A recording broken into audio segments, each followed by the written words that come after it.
欧武原本是佛山合一门的掌门，应邀到警队担任武术教练。他武功高强，年轻气盛，一次在与人比试中失手误杀了外国搏击冠军。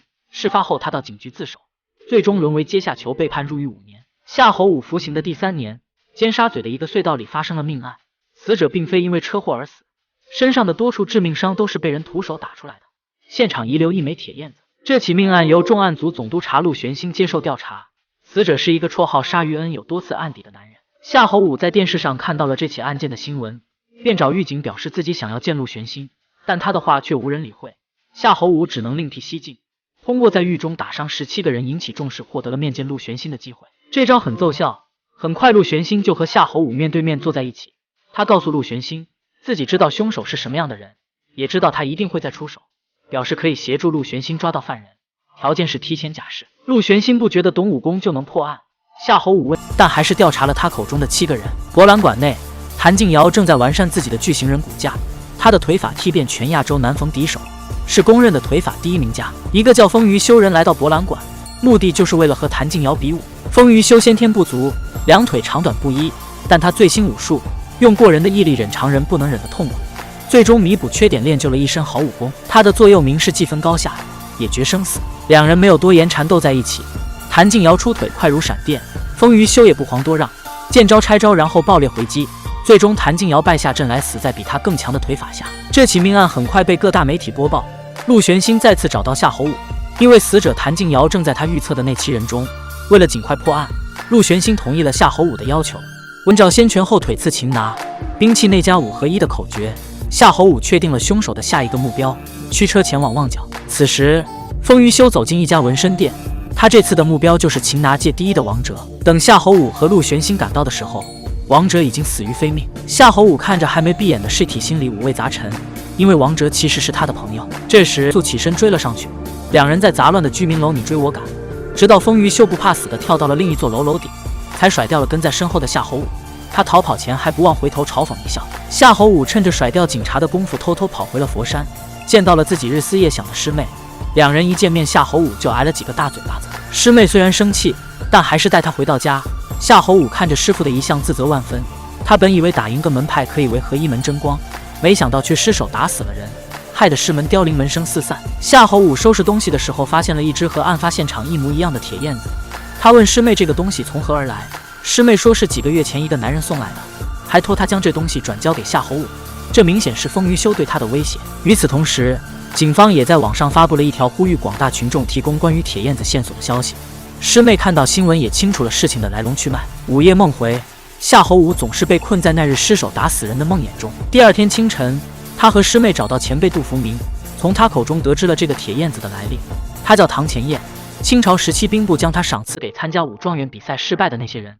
风余修显然就是这个意思，他将唐前燕留给了自己的手下败将。知晓了唐前燕的来历，两人又问起了最近人心惶惶的2起凶杀案。另一个前辈表示自己认识他们口中这个人，男人名叫风余修，6年前自己曾和他交过手，并告知了风余修的住处。夏侯武将这一消息转达给了陆玄兴，警方人马很快便来到风余修的住处。一番搜查后并未发现风余修，众人从房东口中了解到了风余修的一些情况。风余修曾和自己太太沈雪住在这里，两人十分恩爱。后来沈雪患上了癌症，两人便搬离了这里。房间的墙壁上有风余修留下的几行字，他如今了无牵挂，便潜心与天下群雄争锋，这也是他流窜香港的深人动机。夏侯武随陆玄兴返回香港，师妹坚持一同前往，夏侯武拗不过他，只能答应。经过分析，风余修的下个目标应该是擅长兵器的陈伯光。警方迅速在陈伯光家附近展开布控，却意外得知陈伯光因为一场车祸已经不再习武，武馆也早就交给了自己的大徒弟红叶。红叶现在已经是一个小有名气的武打明星，众人这才惊觉可能找错了目标。此时风余修已经来到片场，在众目睽睽之下拔刀伤人，吓退了周遭一群人，只留下红叶和他对峙。风余修一脸狠厉之色，两人拿起地上的长剑便迅速进入了战斗状态。风余修出剑狠辣，红叶艰难应对，几招过后他们的武器变成了钢管和裁纸刀。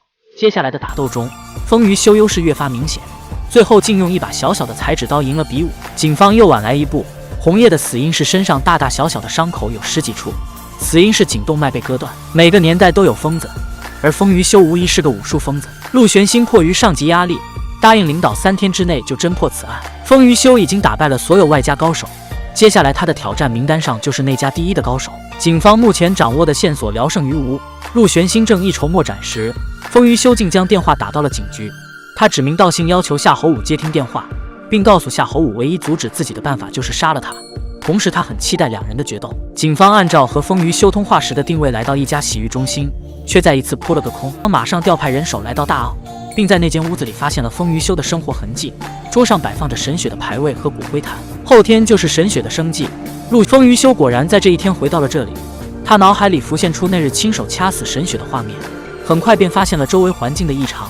接着他就在警察的密切监视下消失了。上级打来电话说夏侯武确实早就和风雨修见过，两人极有可能是同谋。挂了电话的陆玄兴马上下令拘捕夏侯武。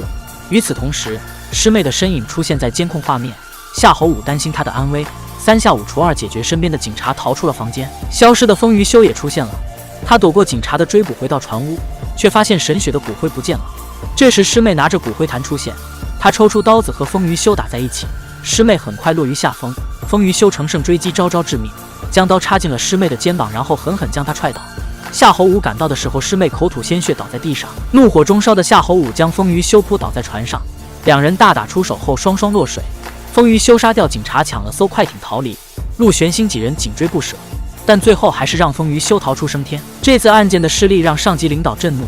事情的始末，原来风雨修早就找到他，并用师妹威胁他出狱和自己决斗。师妹是夏侯武的逆鳞，他决定要亲手杀了风雨修。被卸职的陆玄兴趁夜来到船屋，在墙上发现了邵鹤年的名字。